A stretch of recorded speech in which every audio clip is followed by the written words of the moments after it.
கிறிஸ்துவுக்குள் மிகவும் பிரியமான தெய்வ பிள்ளைகளே, ஆசீர்வாதமான குடும்பம், இந்த நிகழ்ச்சியின் மூலம் உங்களை சந்திப்பதில் என் இருதயம் கர்த்தருக்குள் மிகுந்த மகிழ்ச்சி அடைகிறது. உங்கள் எல்லாரையும் இயேசு கிறிஸ்துவின் இன்ப இனி நாமத்தினாலும் கிராஸ் டிவி ஊழியங்கள் சார்பாக என் அன்பின் வாழ்த்துக்கள். இன்றைக்கும் கன்னியாகுமரியை சார்ந்த கெபியோன் என்கிற அன்பு சகோதரருக்காக, உங்கள் மனைவிக்காக ஜெபிக்க போகிறோம்.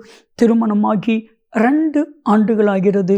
கற்பத்தின் கனி இல்லை, கற்பத்தின் கனிக்காக ஜெபிக்கும்படி இவர்கள் வேண்டிக் கொண்டிருக்கிறார்கள். என் அன்பு தெய்வ பிள்ளைகளை, கர்த்தர் சொல்லுகிறான், நான் உன்னையும் உன் பிள்ளைகளையும் வர்த்திக்க பண்ணுவேன். சங்கீதம் 115:15 வானத்தையும் பூமியும் படைத்த கர்த்தராலே நீங்கள் ஆசீர்வதிக்கப்பட்டவர்கள். 14ஆம் வசனம், கர்த்தர் உன்னையும் உன் பிள்ளைகளையும் வர்த்திக்க பண்ணுவார். இன்னைக்கும் கர்த்தர் அன்பு சகோதரருக்கு கற்பத்தின் கனியை கொடுத்து ஆசீர்வதிக்கும்படி என் கூட இணைந்து ஜெபிப்பீர்களா? அன்பின் தகப்பனே, கெபியோனுக்காக மிகுந்த கருஷனையோடு கூட நானும் கிராஸ் டிவி ஜெப பங்காளர்கள் இணைந்து ஜெபிக்கிறோம். திருமணமாகி 2 ஆண்டுகளாகிறது. கற்பத்தின் கனி இல்லை. வேதனையோடு எதிர்பார்ப்போடு கர்த்தர் கற்பத்தின் கனியை கொடுக்க வேண்டும் என்று சொல்லி ஜெபிக்க கேட்ட இவர்களுக்காக நாங்கள் எல்லாரும் இணைந்து ஜெபிக்கிறோம். எஸ், கற்பத்தின் கனி கர்த்தர் அருளி செய்கிற ஈவு. அப்பா, உடைய பிள்ளைகளுக்கு ஈவை கொடுப்பீராக, ஆசீர்வாதத்தை கட்டளையிடுவீராக. இப்படி செய்கிறதற்காய் நன்றி நன்றி நன்றி. நீங்கள் பேசுங்க, நாங்கள் கேட்கிறோம். இயேசு கிறிஸ்துவின் நாமத்தில் ஜெபிக்கிறோம் ஜீவனுள்ள பிதாவே, ஆமென் ஆமென். கிறிஸ்துவுக்குள் மிகவும் பிரியமான தெய்வ பிள்ளைகளே, ஆசீர்வாதமான குடும்பம், இந்த நிகழ்ச்சிக்காக ஆண்டவருடைய பாதத்தில் காத்திருந்து ஜெபித்த பொழுது கர்த்தர் சொன்ன கர்த்தருடைய வார்த்தை, பயப்படாத விசுவாசமாயிர. பயப்படாத விசுவாசமாயிர. வேதாகமத்தில் இந்த வார்த்தையை கர்த்தராகிய இயேசு கிறிஸ்து யாருக்கு சொன்னார், எந்த சூழ்நிலையில் சொன்னார் உங்களுக்கு தெரியுமா? பாருங்க, 12 வயது மகள், 12 வயது நிரம்பின மகள் சாக கிடக்கிறாள். உடைய தகப்பன் கத்தறுகிறான், இயேசுவே, என்னுடைய 12 வயது நிரம்பின மகள் சாக கிடக்கிறாள் ஆண்டவரே, எப்படியாவது என் மகளை காப்பாற்றணும். இயேசு சொன்னா, நான் உன் வீட்டுக்கு வருவேன், நான் உன் வீட்டுக்கு வந்து உன் மகளுக்கு அற்புதத்தை செய்வேன். லூக்கா 8ஆவது அதிகாரத்தை நீங்கள் வாசித்து பாருங்க, 45 வாசித்து பாருங்க. அப்பொழுது இயேசு போய்கொண்டிருக்கும் பொழுது 12 வருடமாய் பெரும்பாடுள்ள ஒரு ஸ்திரீ இயேசுவை தொட்டு விட்டார். இயேசு நின்று விட்டார். இயேசு அங்கே அற்புதம் செய்கிறார். இப்பொழுது அந்த மகளுடைய தகப்பனார் எவருக்கு இயேசு நின்றது பிடிக்கலை, அங்கே நடந்த அற்புதங்கள் பிடிக்கலை. ஏன்னா என் மக உயிருக்கு போராடிட்டு இருக்கிறான், கொஞ்ச நேரத்தில் செத்துருவா. இந்த சகோதரி இயேசு என் மகளுக்கு அற்புதத்தை செய்துட்டு வந்ததுக்கப்புறம் தொட்டிருக்கலாமே. இயேசுவுக்கு தெரியாதா என் மகள் உயிரோடு போராடி கொண்டிருக்கிறாள்? இந்த சகோதரி இப்போ வந்து தொட்டுட்டாளே, இயேசு நின்று விட்டாரே. வேதனை பட்டு கொண்டிருக்கும் பொழுது எவரியுடைய வீட்டிலிருந்து வேலைக்காரர்கள் வருகிறார்கள்.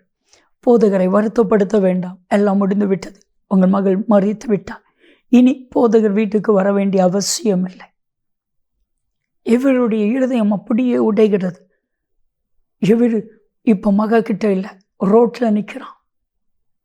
வேதனையோடு இருக்கிற எவருவை பார்த்து கர்த்தராகிய இயேசு கிறிஸ்து சொன்னார், லூக்கா 8:50, பயப்படாத விசுவாசம் உள்ளவனாய் இரு, அப்பொழுது அவள் பிழைப்பாள். இப்போ எவருக்கு அசைக்க முடியாத விசுவாசம் வந்துச்சு, ஒரு தைரியம் வந்துட்டு, என் மகளுக்கு இயேசு அற்புதத்தை செய்வா, பரவாயில்ல, எவ்வளோ லேட் ஆனாலும் பரவாயில்ல. அந்த ஒரு நம்பிக்கை வந்துட்டுன்னா டைமை நம்ம பார்க்க மாட்டோம், பணத்தை பார்க்க மாட்டோம், சூழ்நிலையை பார்க்க மாட்டோம், எதையுமே பார்க்க மாட்டோம். அந்த நம்பிக்கை மட்டும் வரணும், அந்த விசுவாசம் மட்டும் வரணும். இவருக்கு அந்த விசுவாசம் வந்துட்டு, பரவாயில்ல, இயேசு நிற்கிறாரா, நிற்கட்டும், அற்புதம் நடக்குதா, அற்புதம் நடக்கட்டும். ஏசு சொல்லிட்டார், ஏசு சொல்லிட்டார், அவ்வளவுதான். எனக்கு ஏசு உங்களை பார்த்து சொல்கிறாரு, பயப்படாது, விசுவாசம் உள்ளவனாயிரு. ஏசு அந்த 12 வயது மரித்த மகளை உயிரோடு எழுப்பினார். எனக்கும் எல்லாம் முடிஞ்சிச்சு, எல்லாம் போயிட்டு அவ்வளவுதான் அப்படின்னு இருப்பீங்கன்னா உங்களை பார்த்து ஏசு ஒன்றே ஒன்று கேட்பாரு, விசுவாசம் இருக்குதா, விசுவாசம் இருக்குதா? லாசரு மரிக்க போகிறான் என்கிற ஒரு செய்தி இயேசுவுக்கு அறிவிக்கப்படுகிறது. யோவான் 11:4 இயேசு சொன்னா, இது மரணத்துக்கு ஏதுவான வியாதி இல்லை, இது கர்த்தருடைய நாம மகிமைக்காக வியாதி, மகிமை ஏதுவாக உண்டாகும்படியாக உள்ள வியாதி. இது நிமித்தம் குமாரனும் மகிமைப்படுவார். சீசர்கள் அப்போ மரிக்க மாட்டாங்க. மார்த்தாள் மரியாளுக்கு செய்தி அறிவிக்கப்படுகிறது, மரிக்க மாட்டார், லாசரு மரணத்துக்கு ஏதுவானது இல்லை, இயேசு சொல்லிட்டாரு. ஆனால் மரித்து விட்டாள், லாசரு மரித்து விட்டாள். இயேசு அதை கேள்விப்பட்டு மறுபடியும் 2 நாள் அங்கே இருந்துட்டார். 4வது நாள் போகிறா.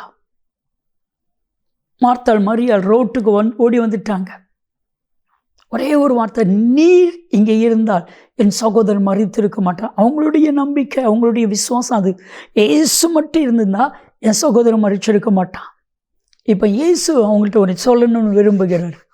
யோவான் 11:40 நீ விசுவாசித்தால் கர்த்தருடைய மகிமையை காண்பாய். ஜனக்கூட்டம் இருக்குது, மார்த்தாள் மரியாள் இருக்காங்க. ஒரே ஒருத்தருடைய விசுவாசம், நீ விசுவாசித்தால் கர்த்தருடைய மகிமையை காண்பாய். இயேசு சொல்லுகிறார், எங்கே அடக்கம் பண்ணீங்க, எங்கே பாடியை வச்சுருக்கீங்க, கல்லறை எங்கே இருக்குது, கல்லறையை தரங்க. 4 நாள் ஆயிட்டு, பரவாயில்ல தரங்க. இயேசு சொல்லுகிறார், லாசருவே எழும்பி வா. மரித்த லாசர், மலித்த வாலிபன் எழும்பி வந்தான். என் அன்பு தெய்வ பிள்ளைகளை, இன்னைக்கு பயப்படாமல் விசுவாசமாக இருங்க. சத்துரு உங்களை செய்ய முடியாத, போராட்டம் உங்களை ஒன்றும் செய்ய முடியாது, வேதனை உங்களை ஒன்றும் செய்ய முடியாது. கர்த்தர் உங்க கூட இருக்கிறார். விசுவாசம். மார்க் 4:40 காற்றையும் கடலையும் கண்டு சீசர்கள் இயேசுவை அடித்து எழுப்புகிறார்கள். ஐயரே, நாங்கள் மடிந்து போகிறோம், எங்களை குறித்து உமக்கு கவலை இல்லாமல் தூங்குகிறீரே, எங்களை குறித்து உமக்கு கவலை இல்லையா?